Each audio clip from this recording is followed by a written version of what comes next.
Law of attraction के लिए ये बहुत ज़रूरी है कि आप उस पे ट्रस्ट करें। सबसे पहली बात, अगर आपको ट्रस्ट नहीं है लॉ ऑफ अट्रैक्शन पे, तो आप उसे अट्रैक्ट नहीं कर सकते। उसे किसे? अपनी विश को। आपकी जो भी मैनिफेस्टेशन है, जो भी आपकी डिज़ायर विश है, आप उसे मैनिफेस्ट नहीं कर सकते। बड़ी सिंपल सी बात है। क्यों नहीं कर सकते? क्योंकि आपने शुरू में ही यहाँ पे नो का बोर्ड लगा लिया, या ऐसा इस बिलीव को क्रिएट कर लिया कि ये मेरे लिए काम नहीं करती। जब आपने शुरू में ही इस बात की अपने न्यूरॉन्स को ये अनाउंसमेंट करके बता दिया कि लॉ ऑफ अट्रैक्शन मेरे लिए काम नहीं करती, तो एक्चुअली में वो आपके लिए काम कर रही है। किस तरह से कर रही है? आपके नेगेटिव साइड पे कर रही है।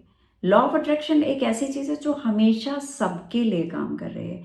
ये अभी हमने ये समझा है कि लॉ ऑफ अट्रैक्शन के थ्रू आप अपने मैनिफेस्टेशन को पूरा कर सकते हैं, आप अपने डिजायर्ड विश को पूरा कर सकते हैं, ठीक है। लेकिन लॉ ऑफ अट्रैक्शन तो शुरू से है। जब से ये पृथ्वी है, लॉ ऑफ अट्रैक्शन यूनिवर्स में सब जगह है। हम सब लॉ ऑफ अट्रैक्शन के थ्रू ही काम कर रहे हैं।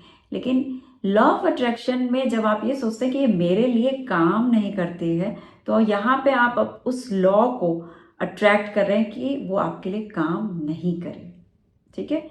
वो आपके नो में भी यस है, यानी लॉ ऑफ अट्रैक्शन अपने यस से ही आपको आंसर कर रही है। बट आपने क्या किया है?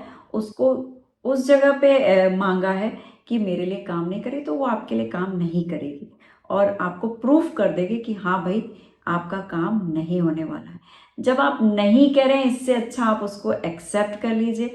लेकिन एक्सेप्ट आपको बाहरी तौर पे सुपरफिशियल लेवल पे नहीं कहना है कि नहीं मेरे, अच्छा ठीक है कर लेते हैं, या हो सकता है मेरे लिए भी काम कर जाए।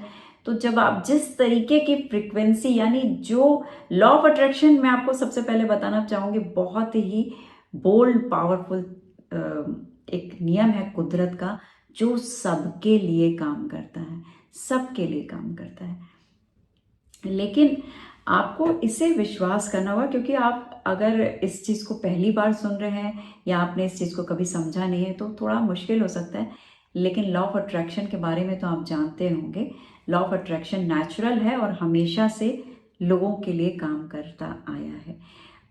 आप लॉ ऑफ अट्रैक्शन में जब कोई चीज पाना चाहते हैं, जब आप कुछ मैनिफेस्ट करना चाहते हैं, अब क्या ये आकर्षण का नियम यानी लॉ ऑफ अट्रैक्शन पे भरोसा किया जा सकता है? क्या इस पे ट्रस्ट कर सकते हैं? काम करेगा कुछ मेरे लिए, या हम ऐसे ही अपने समय को बर्बाद कर रहे हैं?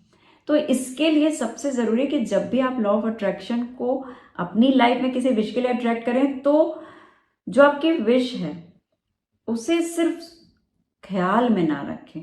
यानी मैं जाना चाहती हूँ लंदन, कब जाना चाहती हूँ, कहाँ जाना चाहती हूँ और क्यों जाना चाहती हूँ, उसके लिए मेरी क्या तैयारी है, ये सारी चीज़ें बिल्कुल नहीं कर रही मैं। लेकिन मैं जाना चाहती हूँ लंदन, तो सिर्फ इससे कोई काम नहीं बनने वाला है।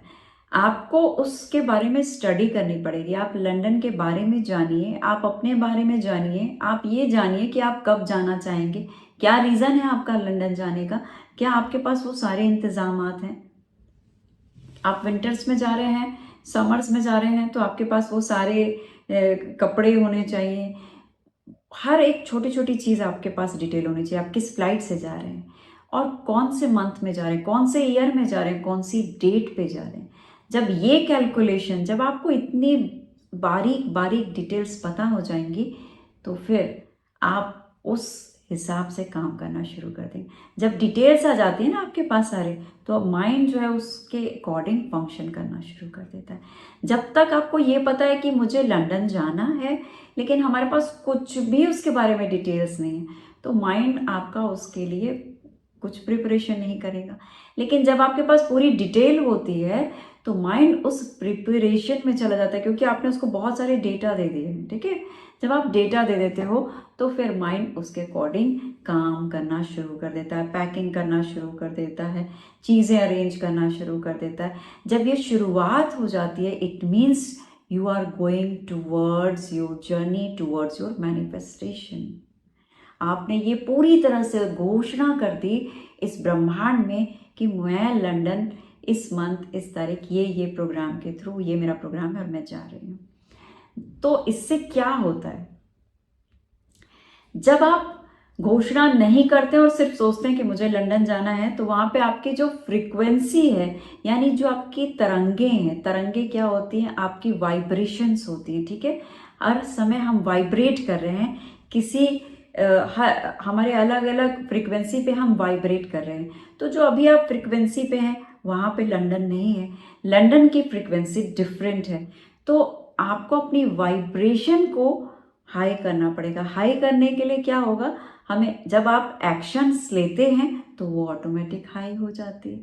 जब आप, ठीक है, फॉर एग्जांपल जब आप ग्रेटिट्यूड की फीलिंग देते हैं, जब आप धन्यवाद करते हैं किसी चीज़ के लिए, यूनिवर्स को या किसी को भी आप अपनी हेल्थ को, अपनी बॉडी को भी थैंक कह सकते हैं, आप अपने घर को कह सकते हैं कि ये खूबसूरत सा घर आपको शेल्टर दिया है, ठीक है। जब आप धन्यवाद करते हैं तो वहाँ आपके अंदर एक ग्रेटिट्यूड की फीलिंग आती है और वो एक अच्छा लगना आपकी इमीडिएटली आपकी फ्रिक्वेंसी को बढ़ा देता है और उससे आपकी वाइब्रेशन चेंज हो जाती है। तो इसी तरह से आपका जो भी आप डिज़ायर रखते हैं, जो कुछ आप पाना चाहते हैं, उसके लिए जब आप थॉट में चेंज करते हैं, थॉट से तैयारी करते हैं, अपने विचारों को तैयार करते हैं, अपने एक्शंस को तैयार करते हैं, अपने लाइफ की जो रूटीन है वो सारी तैयार होती है, तो आपका इमोशन भी बदलता है, ठीक है। अब मुझे लंदन जाना है, हमने कोई तैयारी नहीं की, हमारा कोई इमोशन नहीं चेंज होगा, हमारा कोई इमोशन चेंज नहीं होगा, बिकॉज हमने पता है कि हमने कोई तैयारी नहीं की।